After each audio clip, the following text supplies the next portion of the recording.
الحمد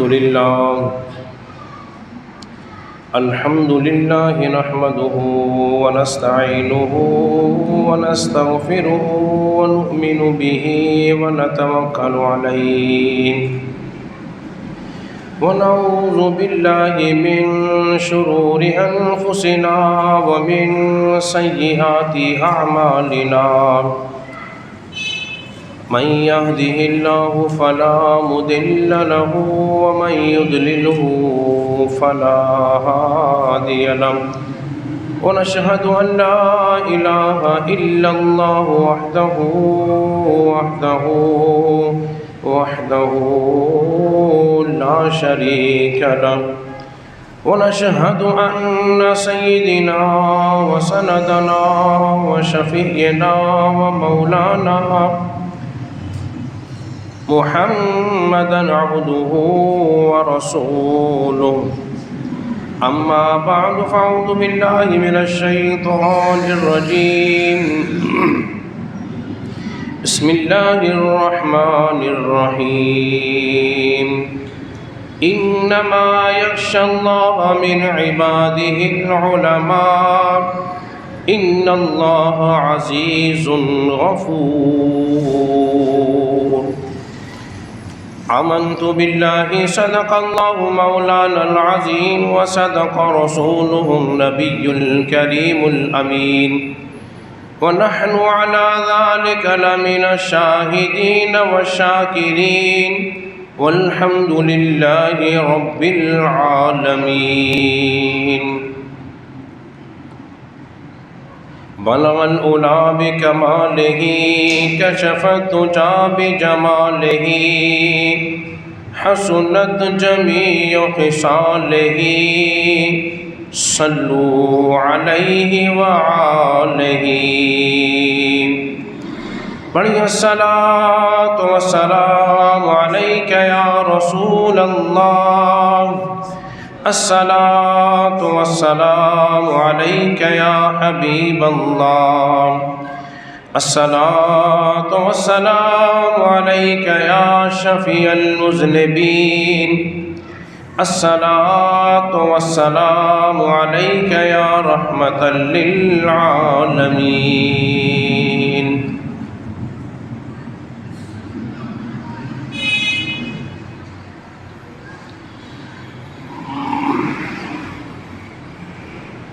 محمد مصطفیٰ کا نام لے کر جھوم لیتا ہوں تصور میں سنہری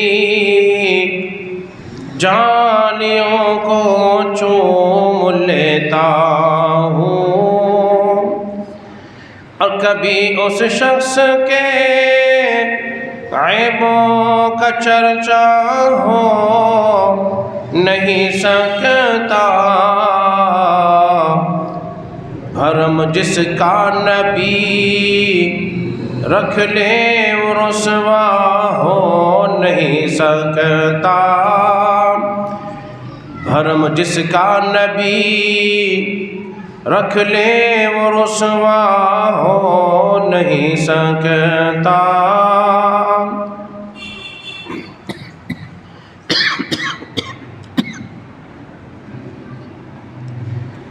حمد و صلاۃ کے بعد تمام تعریف و توصیف اللہ جل مجدہ کے لیے ہے جو کہ خالق کائنات بھی ہے اور مالک کائنات بھی ہے۔ درود و سلام ہو نبی مکرم شفیع معظم حضرت محمد مصطفیٰ صلی اللہ علیہ وسلم کی ذات اقدس پر اور آپ کی آل پر۔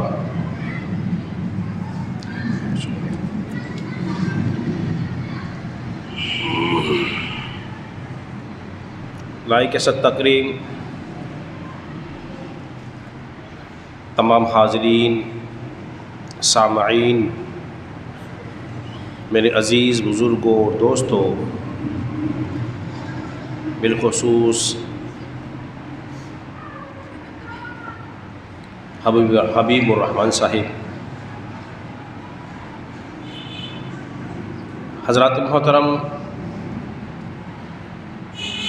آج جمعۃ مبارک ہے، اور ویسے ہم گزشتہ 2 جمعوں سے سیدنا شیخ عبد القادر جیلانی المعروف غوث اعظم دستگیر رضی اللہ تعالیٰ عنہ کی سیرت آپ کے سامنے بیان کر رہے ہیں۔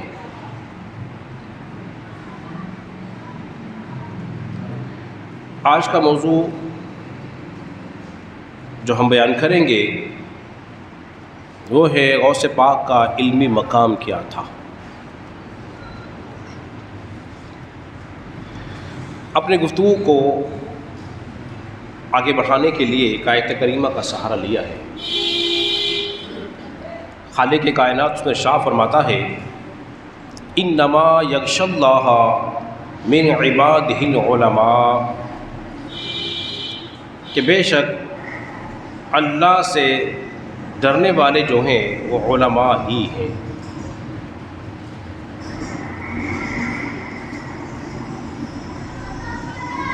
اللہ کیا ارشاد فرما رہا ہے کہ بے شک اللہ سے زیادہ ڈرنے والے علماء ہی ہیں۔ مفسر قرآن حضرت عبداللہ ابن عباس رضی اللہ تعالیٰ عنہ اس آیت کی تفسیر میں کیا ارشاد فرماتے ہیں؟ بڑی عمدہ اور نفیس بات آپ نے ارشاد فرمائی۔ آپ فرماتے ہیں اس کا مطلب یہ ہے، اس سے مراد یہ ہے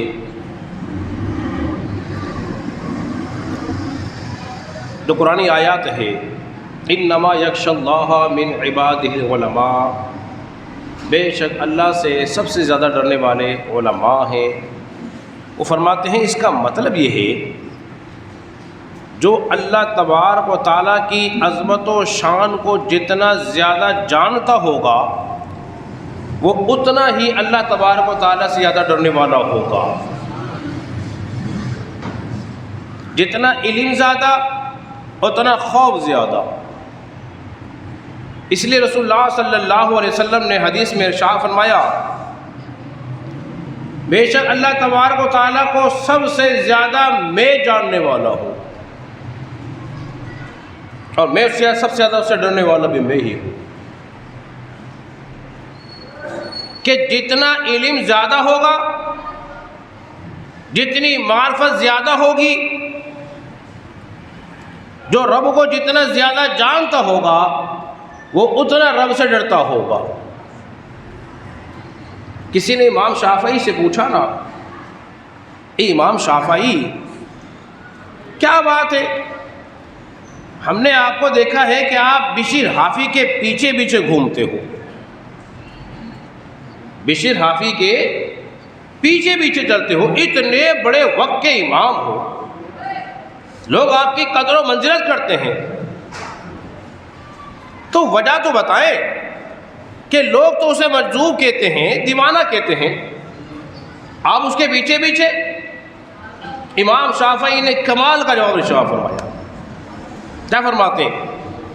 فرماتے ہیں اور سوال کرنے والے پھر سن، امام شافعی جس رب کو مانتا ہے نا، امام شافعی جس رب کو مانتا ہے نا، یہ بشیر حافی اس رب کو جانتا ہے۔ ارے زور سے کہہ دیجئے نا،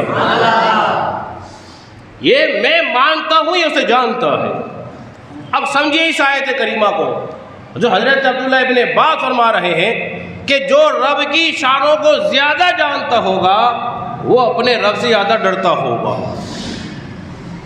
اور ڈر کا فائدہ کیا ہوتا ہے؟ ڈر کا فائدہ کیا ہوتا ہے؟ اگر ڈر کا فائدہ ہی نہ ہو تو پھر انسان ڈرے کیوں؟ تو معلوم یہ ہوا ڈر کا کوئی نہ کوئی فائدہ ضرور ہوتا ہے۔ اب میرا یہ موضوع نہیں کہ ہم خوف خدا کے فوائد آپ کے سامنے بیان کریں، لیکن ایک بات ضرور کہہ دیتا ہوں۔ کیا فائدہ ہوتا ہے؟ اللہ نے ارشاد فرمایا، وَمَن يَتَّقِ اللَّهَ يَجْعَل لَّهُ مخرجا، جو اللہ سے ڈرتا ہے اللہ اس کے لیے راستے نکال دیتا ہے، راستے نکال دیتا ہے۔ تو حضرات محترم، ہر مرحلے پر یہ لمحہ فکریہ ہے، سب کے لیے ہے۔ ہم سب نے ہر مرحلے پر کس سے ڈرنا ہے؟ بولیے، اللہ سے ڈرنا ہے۔ جب اللہ سے ڈریں گے اللہ ہر مشکل سے راستہ نکال دے گا۔ اور ایک عقیدہ اپنے دل میں راسخ کر لیں، وہ کیا ہے کہ میرا اللہ مجھے دیکھ رہا ہے، میرا اللہ مجھے دیکھ رہا ہے۔ حضرات محترم، سیدنا شیخ عبد القادر جیلانی رضی اللہ تعالیٰ عنہ کتنے بڑے عالم تھے، اور کیا مقام و مرتبہ آپ نے پایا۔ فرماتے ہیں، میں پہلے بھی اس بات کو بیان کر چکا ہوں، فرماتے ہیں میں تدریس کرتا رہا، علم پڑھتا رہا، پڑھاتا رہا، اللہ میرے درجات کو بڑھاتا رہا۔ تو علم پڑھنے پڑھانے سے درجات میں اضافہ ہوتا ہے۔ تو غوث پاک فرماتے ہیں میں بھی بڑا چھوٹا تھا،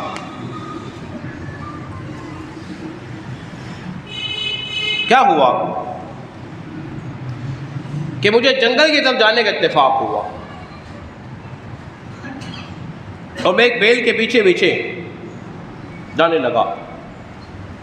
اس بیل نے میری طرف دیکھا اور دیکھنے کے بعد مجھ سے کہا، ما لہذا خلقتا، عبد القادر تم اس کام کے لیے پیدا نہیں ہوئے ہو۔ مجھے تعجب تھا کہ بیل بھی بول رہا ہے، حیرت کی بات تو یہ تھی۔ فرماتے ہیں پھر میں نے کیا کیا کہ میں اپنے گھر لوٹ آیا، اور گھر لوٹ آنے کے بعد میں اپنے مکان کی چھت پر چڑھا، تو میں وہاں کیا دیکھتا ہوں، افرأیت الناس واقفین بعرفات، فرماتے ہیں کہ میں نے عرفات کے میدان میں لوگوں کو دیکھا ہے، کہاں کھڑے ہیں؟ چھت کے اوپر، اور دیکھ کر رہے ہیں مقام عرفات کو جہاں لوگ موجود ہیں۔ تو اللہ تبارک و تعالیٰ نے سارے پردے ہٹا دیے۔ اب نگاہ دیکھیے کہاں تک دیکھ رہے ہیں۔ یہ بچپن کی بات ہے، اور ہم ایک بات پہلے بتا چکے ہیں، بچپن میں آتے ہی آپ نے رمضان کے روزے بھی رکھے ہیں، آپ مادر ذات بنی تھی۔ فرماتے کہ جب یہ واقعہ پیش آیا تو میں نے اپنی ماں سے کہا کہ اماں جان آپ مجھے وقف کر دیں، آپ مجھے رخصت دے دیں، میں جاؤں اور میں دین حاصل کروں۔ ماں نے پوچھا بیٹا یہ خیال تجھے کیوں آیا ہے، کیوں خیال آیا؟ تو میں نے وہ بیل والا واقعہ بیان کیا۔ قربان جائیے واقعہ بھی، ماں نے بھی کہا بیٹا ٹھیک ہے، پھر میں تجھے اللہ کی رضا کی خاطر اپنے سے جدا کرتی ہوں، اللہ کی رضا کی خاطر اپنے سے جدا کر رہی ہوں، اور اب مجھے تیرا چہرہ جو ہے وہ ایک قیامت کے دن ہی دیکھنا نصیب ہوگا۔ ماں نے بات یہ نہیں کہی کہ ٹھیک ہے بیٹا تم چلے جاؤ، میں 1-2 سال کے بعد پھر آؤں گی، پھر تجھ سے ملاقات کر لوں گی، تم پڑھ کے تو تم نے یہیں آنا ہے، ایسی بات نہیں کہی، بڑی دور کی بات کہی ہے، دور کی بات کہ ماں کو بھی یہ معلوم تھا اب جو میں عبد القادر کو اپنے سے جدا کر رہی ہوں اب اس کی اور میری ملاقات ہونی نہیں ہے۔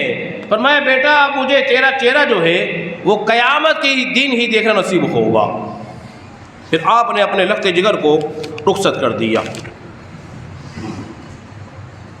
اور آپ وہاں سے گئے بغداد پڑھنے کے لیے۔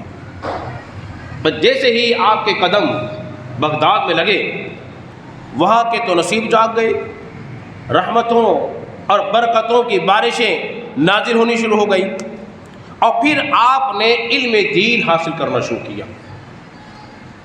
اور اس کا تذکرہ ہم پہلے کر چکے ہیں کہ علم دین حاصل کرنے کے لیے فقط محلہ علاقہ ضروری نہیں، دور دراز کا سفر کرنا پڑتا ہے، ایک شہر سے دوسرے شہر جانا پڑتا ہے، تب جا کے علم دین انسان کو حاصل ہوتا ہے۔ اب چونکہ ہمارے یہاں بڑی سہولتیں ہیں اور شہر بھر کے اندر ہمارے یہاں مدارس موجود ہیں، ایک مدرسہ نہیں کئی مدرسے موجود ہیں، ہم جہاں سے چاہیں علم دین بولیے حاصل کر سکتے ہیں۔ پھر آپ نے علم دین حاصل کرنا شروع کیا،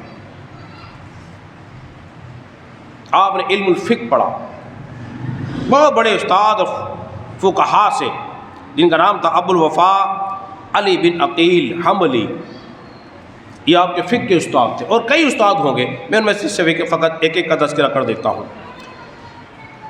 پھر آپ نے علم حدیث حاصل کیا، علم حدیث میں بہت بڑے محدث جن کا نام تھا محمد بن الحسن الباقلوی، یہ علم حدیث کے آپ کے استاد تھے۔ علم ادب کے اندر آپ نے ابو زکریا یحییٰ بن علی تبریزی سے علم ادب حاصل کیا۔ علم تصوف کے آپ کے استاذ وہ تھے شیخ ابو یعقوب یوسف بن ایوب تھے۔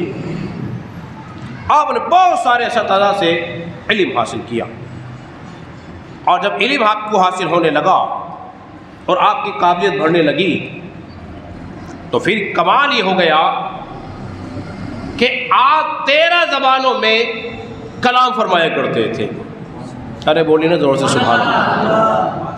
13 زبانوں میں کون تھے؟ یہ سید شیخ عبد القادر جیلانی المعروف غوث اعظم دستگیر رضی اللہ تعالی عنہ تھے، بہت بڑے عالم دین تھے، اپنے وقت کے بڑے مفتی تھے، بہترین مدرس تھے، بڑی جافشانی کے ساتھ اپنے اساتذہ کو پڑھاتے، اپنے شاگردوں کو پڑھاتے تھے، اور جو غوث پاک کے پاس پڑھتا تھا نا پھر اس کی طبیعت کسی اور کی طرف جانے کو بولیے نہیں کرتی تھی۔ جانتے کتنے سال آپ نے پڑھایا ہے؟ آپ کی زندگی میں سے شب روز دیکھیے 33 سال آپ نے فتاوی جان لکھے ہیں، 33 سال تک تدریس پڑھائی ہے، اور یہ کون کہہ رہا ہے؟ یہ عبد الوہاب شیرانی بہت بڑے وقت کے امام فرماتے ہیں 33 سال تک آپ علم پڑھاتے رہے، تدریس کرتے رہے، فتاوی نویسی کرتے رہے، اور عراق کے بڑے بڑے علماء تعجب کرتے تھے، اتنی صلاحیت، جو مسئلہ آیا آپ کے بعد فوراً اس کا حل بتا دیا۔ فرماتے آپ پر اللہ کی خاص بڑی نعمت آپ کو حاصل ہے، وہ ایسے ہی حاصل ہو گئی ہے، اور میں بتا چکا ہوں کیسے حاصل ہوگی۔ جو اللہ سے ڈرے گا اللہ کا قرب اس کو حاصل ہو جائے گا۔ غوث پاک کی آواز جانتے ہو کیسی آواز تھی؟ اتنی صاف اور ستھری آواز تھی کہ جتنی صاف اور ستھری آواز آپ کی قریب والا سنتا تھا اتنی ہی صاف اور ستھری آواز آپ کا آخر والا سنا کرتا تھا۔ لیکن مائک لگا ہوا ہے، ریکارڈنگ چل رہی ہے، اگر یہ مائک نہ ہو تو ایک تو ویسی آواز میری کم تو مشکل سے 3 صف تک پہنچے گی، اور مجمع زیادہ ہے تو بولی آواز پھر نہیں پہنچ سکتی۔ لیکن غوث پاک کی آواز خوبصورت آواز، قریب والا اور دور والا آخر والا یکساں سنا کرتا تھا، اور یہ وہی جلوہ تھا جو جلوہ مصطفیٰ تھا۔ حضور کی آواز اتنی ہی پیاری تھی کہ یہ صاف آواز رسول اللہ کی جو قریب والا سنتا تھا وہی آخری والا بھی سنتا تھا۔ بلکہ رسول اللہ صلی اللہ علیہ وسلم جب خطبہ ارشاد فرماتے تھے نا وعظ و نصیحت، جو پردہ نشین خواتین گھر میں ہوتی تھی نا وہ آپ کی آواز کو صاف و ستھرا سن لیا کرتی تھی۔ یہ کمال تھا مصطفیٰ کا صلی اللہ علیہ وسلم کا، اور حضور سے عطا ہوا غوث پاک کو۔ غوث پاک فرماتے ہیں جب میں نے وعظ و نصیحت کرنا شروع کیا نا تو جانتے کتنے لوگ آتے تھے میرے بیان سننے کے لیے؟ کتنے؟ 2، کبھی 3، کبھی 4، 2، 3، 4 افراد۔ تو کیا بات ہے، آپ کو علم نہیں تھا، آپ میں قابلیت نہیں تھی، اتنے کم لوگ۔ پھر دیکھو کمال کیا ہوا، رسول اللہ صلی اللہ علیہ وسلم تشریف لے آئے اور حضور نے فرمایا عبد القادر کیا بات ہے، لوگوں کو واضح نصیحت کیوں نہیں کرتے؟ آپ نے حضور پیش کیا کہ میں عجمی، وہ عربی۔ تو مختصر یہ میں پوری بات بیان کر چکا ہوں پچھلے جمعے میں۔ آپ نے فرمایا بیٹا میرے قریب آؤ۔ فرماتے میں قریب ہوا حضور کے، حضور نے اپنا لعاب دہن آپ کو عطا فرما دیا 7 مرتبہ۔ ظہر کی نماز سے پہلے جب ظہر پڑے کیا دیکھا، جاگتے ہوئے میں علی مرتضیٰ تشریف لے آئے، اور حضرت علی نے بھی وہی سوال کیا جو رسول اللہ نے کیا تھا، آپ نے وہی جواب دیا جو رسول اللہ کو دیا تھا، عرض کیا تھا۔ تو حضرت علی نے بھی 6 مرتبہ آپ کو لعاب دہن عطا فرمایا۔ جب یہ لعاب دہن سید شیخ عبد القادر جیلانی رضی اللہ تعالیٰ عنہ کہ جسم میں صلاحیت کر گیا نا، یہ دیکھو کمال کیا پیدا ہو گیا، کمال کیا ہو گیا۔ تو فرماتے ہیں وہ برکت والا لعاب دہن،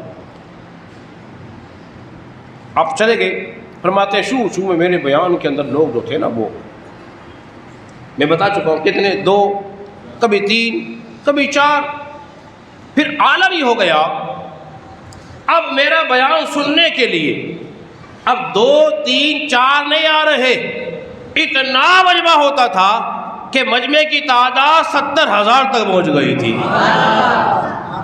70,000 کا مجمع، اور غوث باغ بہت نصیحت فرماتے تھے،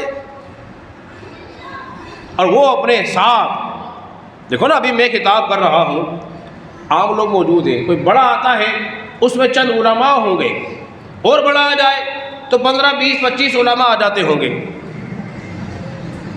فرماتے سینکڑوں علماء آپ کو بیان سننے کے لیے آتے ہیں، اور خالی آتے ہی آتے ہیں،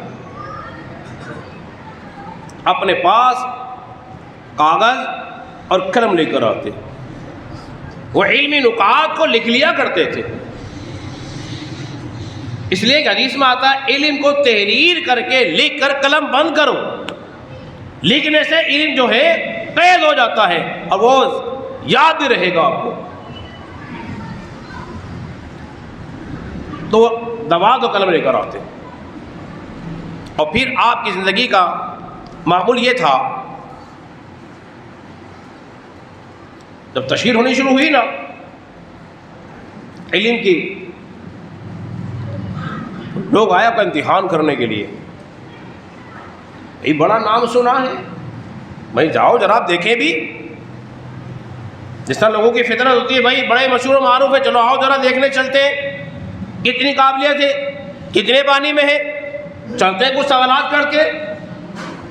غوث پاک کی محفل میں آ گئے، اس وقت کے بڑے فقہاء علماء میں ان کا شمار ہوتا تھا، ان کی تعداد 100 آ گئے، بڑے پیچیدہ سوال کریں گے، اور غوث پاک کو اطلاع ملی کہ کچھ علماء آئے ہوئے ہیں ملاقات کے لیے، تو بیٹھنے کی ان کو اجازت ملی۔ جب اجازت مل گئی اور وہ لوگ تشریف فرما ہوئے، اور غوث پاک بھی اپنے حجرے سے نکل کر اپنی مسند پر تشریف فرما ہوئے، اور وہ اس انتظار میں تھے کب ان سے سوال کریں۔ قربان جائیے غوث پاک کے رضی اللہ عنہ کے، آپ نے اپنے سر ان کو جھکا لیا، سر جھکا کے دل کی طرف متوجہ ہوئے، اور آپ کے سینہ اطہر سے ایسی نور کی کرنیں نکلنے شروع ہوئی جو ان کے سینوں پہ پڑھی، ان کے جو سوالات پوچھنے آئے تھے آپ سے، بطور امتحان کے آئے تھے، چلو جانچیں گے، دیکھتے ہیں کیا ہوتا ہے، وہ اس نور کی کرنیں سینے پہ پڑی نا، سارا کا سارا علم جو تھا سلب ہو گیا، سوالات بھی بھول گئے. عجیب کیفیت, گرے بانوں کو چاک کر لیا, پگڑیاں اچھال دی, چیخ مارنے لگے. کیا ہو گیا؟ ان پہ وجہ طاری ہو گیا, وجہ طاری ہوا. تھوڑی دیر کے بعد آپ نے توجہ دی, جب وجد ختم ہوا ان کا, پھر غوث پاک رحمت اللہ تعالی علیہ نے فرمایا, فلانے تو ہم سے سوال کرنے آیا تھا, تیرا یہ سوال ہے, اس کا جواب یہ ہے. تیرا یہ سوال, اس کا جواب یہ ہے. ہر ایک کو سوال بھی خود نے بتایا, جواب بھی خود نے بتا دیا. اعتراف کر لیا, بھائی واقعی یہ ہیں, یہ واقعی بڑے علم و فضل والے ہیں. ایسے ہی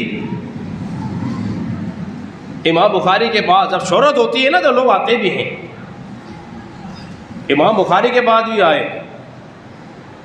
بھائی امام بخاری بڑے وقت کے امام ہیں, انہوں نے کیا کیا, 100 حدیث روایت بیان کی اور سند خلط ملط کر دی, اور خلط ملط کر کے پوچھا اس سند سے آپ نے حدیث سنی ہے؟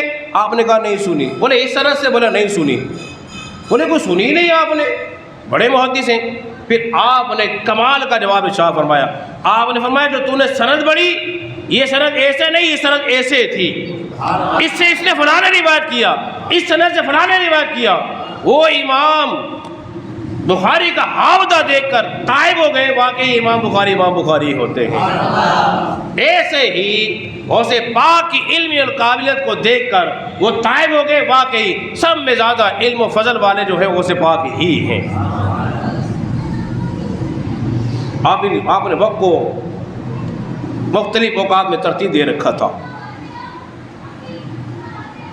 ظہر سے پہلے تفسیر قرآن پڑھاتے, علم حدیث پڑھاتے. بہت بڑے محدث بھی تھے غوث پاک, بہت بڑے وقت کے عالم بھی تھے غوث پاک. اور ظہر کے بعد قرآن کے بارے میں, اس کی قرأت کے بارے میں سبق ہوتا. ہفتے میں 3 دن آپ لوگوں کو واعظ و نصیحت فرماتے, جس کے لیے جمعے کا دن خاص آپ نے منتخب فرما رکھا تھا, اس میں منگل تھا, بدھ کا دن تھا. 3 دن واعظ و نصیحت فرماتے. اس بات سے اندازہ لگائیے کہ غوث پاک کی محفل کے اندر نا ایک شخص نے قرآن مجید فرقان حمید کی تلاوت کی, اور جب تلاوت کر دی غوث پاک علیہ الرحمہ جو تھے نا ممبر پر جلوہ افروز ہوئے. پھر آپ نے اس قرآنی آیات کی ایک تفسیر, اس کا ایک معنی آپ نے بیان کیا. اور آپ کی محفل کے اندر جو تھے نا محدث ابن جوزی رحمۃ اللہ تعالی موجود تھے. انہوں نے گردن ہلائی, انہوں نے گردن ہلا کے تائید کی کہ یہ جو بات بیان کی ہے نا مجھے اس کا علم ہے. پھر آپ نے ایک بیان کی, انہوں نے پھر گردن ہلائی, پھر دوسری بیان کی, حتیٰ کہ 11 تفاسیر اور 11 معنی بیان کیے. انہوں نے گردن ہلا کے یہ جواب دے دیا کہ ہاں یہ بالکل درست فرمایا ہے. اس کے بعد آپ نے 40 معنی اور بیان کیے, اس کی 40 تفاسیر اور بیان کی. تو عجب پہلے تو یوں ہو رہا تھا نا, اب تعجب سے دیکھنے لگے, اس لیے کہ ان معنی کی خبر, ان تفاسیر کی خبر محدث ابن جوزی کو نہ تھی. وہ مان گئے واقعی بہت بڑے محدث ہیں نا, وہ عبد القادر جیلانی ہی ہیں. یہ آپ کے علمی مقام. ایک بہت بڑے صرف اور نحو کے ماہر ابو خشاب نحوی رحمۃ اللہ تعالی علیہ, مطلب میں علم نحو کا بڑا ماہر تھا. ان کی طوطی اور طوطا بولتا تھا. فرماتے ہیں میں جس سے بھی سنتا نا غوث پاک کے تذکرہ سنتا, بڑے عالم ہیں, بڑے عالم ہیں. جس سے بھی سنتا ہوں نا غوث پاک کے ترانے ہی سنتا ہوں, جو آتا ہے غوث پاک کی تعریف ہی کرتا ہے. اس کو بڑا تجسس ہوا کہ ان کی محفل میں جانا چاہیے. دیکھا نہیں تھا, صرف نام سنا تھا. فرماتے ہیں بس مجھے ایک دن موقع ملا اور میں ان کے پاس خدمت کے اندر حاضر ہوا. وعظ سے فرما رہے تھے, وہ جب وعظ سے فرما رہے تھے تو آپ نے میری طرف دیکھا, اور دیکھنے کے بعد مجھے اشارہ کیا.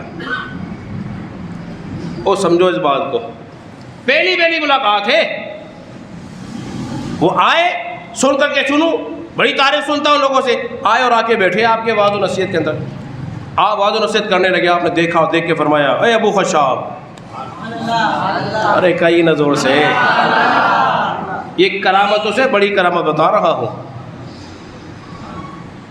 فرمایا ابو خشاب نحوی ہماری صحبت میں آیا کرو، ہم تمہیں جب ہماری صحبت میں آؤ گے نا اور بیٹھو گے پڑھو گے تو جان تو کیا ہوگا، ہم سویوبا بنا دیں گے تمہیں اپنے وقت کا، وہ بنا دیں گے اپنے وقت کا۔ فرماتے اس وقت سے میں ان کے پاس خدمت میں حاضر ہونے لگا، اور تھوڑے ہی وقت کے اندر مجھے وہ کمال حاصل ہو گیا جو اس سے پہلے مجھے سالوں میں بھی حاصل نہ ہو سکا تھا۔ یہ غوث پاک رحمۃ اللہ تعالی کا علمی کمال تھا۔ ابھی ہم نے کرامتوں کی بات نہیں کی آپ کی، غوث پاک کی محفل میں بڑا ایک عجیب مسئلہ آ گیا، لوگ ہوتے ہیں نا ذرا عجیب عجیب باتیں کرتے ہیں۔ غوث پاک علیہ رحمہ نے کی زمانے میں کسی ایک شخص نے ایک عجیب قسم کھا لی، یہ لگا میں ایسی عبادت کروں گا کہ میرے سوا روئے زمین پر کوئی عبادت نہیں کر رہا ہوگا، اگر میں ایسا نہ کروں تو میری بیوی کو 3 طلاق۔ کیا کہا اس نے؟ میں روح زمین پر ایسی بات کروں گا کہ روح زمین پر میرے سوا کو دوسرا نہیں کر رہا ہوگا، اگر میں ایسا نہ کروں تو میری بیوی کو 3 طلاق۔ اب کہ تو بیٹھا سوچنے لگا عبادت کون سی کروں۔ اب اس بیان کو بیان کرنے سے پہلے اس بات کو ایک ذہن میں رکھ لیجئے کہ 3 طلاق 3 ہی ہوا کرتی تھی۔ ارے کہیے زور سے،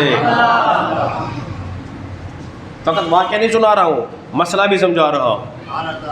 غوث پاک کے زمانے میں 3 طلاق 3 ہی ہوا کرتی تھی، اگر 3 ایک ہوتی نا تو وہ پھر قسم ان کی پوری بولیے ٹوٹتی نہیں، بیوی نکلتی بھی نہیں۔ معلوم ہے یہ بعد کی پیداوار ہے جو 3 کو 1 کہتے ہیں۔ ان کے لیے میرا ایک مشورہ ہے چھوٹا سا، اور تجربے کے لیے کہتا ہوں، جو کہتے ہیں نا 3 کو 1 کہتے ہیں نا، ان کے 3 تھپڑ مارو اور پھر کہو بھائی کتنے ہوئے؟ ارے یار سمجھو تو 3 تھپڑ مار کے کہو بھائی کتنے ہوئے؟ وہ کہا 3، بولے نہیں تو 1 ہی کہتا ہے نا، تو 1 ہی گننا۔ سمجھ بات آپ کے؟ ارے سمجھ آئی کہ نہیں آئی؟ جو کہے نا 3 کو 1، اسی وقت 3 کھینچ کے لگائے، پوچھو بھائی بتاؤ ذرا کتنے ہوئے؟ وہ کہے گا 3، تھپڑ 3 گنتا ہے، طلاق کو 1 گنتا ہے، عجیب تیری منطق ہے۔ تو 3 ہی ہوتی ہے، 3 ہی ہوتی ہے۔ اب ایک طریقہ اور بتا دوں تاکہ مسئلہ کھل کے سامنے آ جائے۔ اگر 2 شخص، چاہتا تو میں تجربہ کرواتا، 2 شخص ہیں، دونوں کے ہاتھ میں 1 گلاس پانی کا ہے، سمجھے گا میری مثال کو، اور بات وہ کرا انشاءاللہ سینے پر راسخ ہوگی، دل میں اندر گھسے گی انشاءاللہ۔ 2 شخص ہیں، دونوں کے پاس 1 گلاس پانی کا ہے۔ سنو رفیق بھائی کے پاس بھی اور وہ بھائی بیٹھے ان کے پاس بھی۔ رفیق بھائی پانی پیتے ہیں کھڑے ہو کر، الٹے ہاتھ پہ ہے میرے، اس لیے کہہ رہا ہوں، اور یہ جو بھائی بیٹھے ہیں یہ پانی پیتے ہیں بیٹھ کر، وہ 1 سانس میں پیتے ہیں، یہ پانی 3 سانس میں پانی پیتے ہیں۔ اب مجھے سچ بتائیے گا پانی ان دونوں میں سے کس نے پیا ہے؟ ارے زور سے بولیے نا، سائنس کا سوال نہیں پوچھا ہے میں نے، پانی کس نے پیا ہے؟ دونوں نے پی لیا۔ ایک نے 1 سانس میں پیا کھڑے کھڑے، ان صاحب نے بیٹھ کر 3 سانس میں پیا، پانی کس نے پیا؟ ارے زور سے بولیے، دونوں نے پی لیا۔ اب کوئی 1 ساتھ طلاق دے دے پھر بھی ہو جاتی ہے، کوئی علیحدہ علیحدہ دے دے پھر بھی ہو جاتی ہے۔ ارے کہیے نا زور سے سبحان اللہ۔ سنوائی بات آپ کے؟ فرق کیا ہوا؟ کہیں گے ایک نے سنت کے مطابق پانی پیا اور ایک نے سنت کے مطابق پانی نہیں پیا، لیکن پانی تو پی لیا نا. طلاق کو دینی تھی سنت کے مطابق، پر دی نہیں، لیکن ہو تو گئی نا، ہو جاتی ہے، مسئلہ سنت کا ہے. اتنی گفتگو سمجھانے کے بعد غوث پاک کی محفل میں اس شخص نے قسم اٹھا لی، بھائی مجھے دیکھ لیں 2 منٹ کے لیے، خدا را گھڑی گھڑی نہ دیکھیں، گھڑی خدا کے لیے. تو اب سوچنے لگا میں کروں تو کیا کروں، بڑا پریشان. خط لکھے، سب کو تعجب ہوا، کوئی جواب نہ آیا. آخر مسئلہ چلتے چلتے غوث پاک کے پاس. غوث پاک نے فی الفور یہ نہیں کہا میں کل بتاؤں گا، فلاں دن آنا، وقت دو مجھے. اسی وقت آپ نے رکا لکھ دیا. فرمایا اس شخص کو چاہیے کہ سیدھا حرم کعبہ چلا جائے. ارے زور سے کہہ دیے نا، حرم کعبہ چلا جائے، اور حرم کعبہ جانے کے بعد مطاف کا جو حصہ ہے اس کو خالی کرا لے، اور خالی کرانے کے بعد اکیلا تنہا طواف کر لے، اس لیے کہ وہ ایسی عبادت ہے جو اکیلا تنہا کر رہا ہوگا، کوئی اور بولیے نہیں کر رہا ہوگا. کیونکہ خانہ کعبہ ایک، مطاف بھی ایک. دنیا میں خانہ کعبہ دوسرا نہیں، مطاف بھی دوسرا بولیے نہیں ہے، اس لیے اس کا مسئلہ حل ہو گیا. یہ غوث پاک کا علم مقام تھا جو ہم نے چند لفظوں بیان کیا ہے. اللہ رب العزت کی بارگاہ میں دعا کرے خالق کائنات ہم سب کو سمجھنے اور عمل پیرا ہونے کی توفیق عطا فرمائے.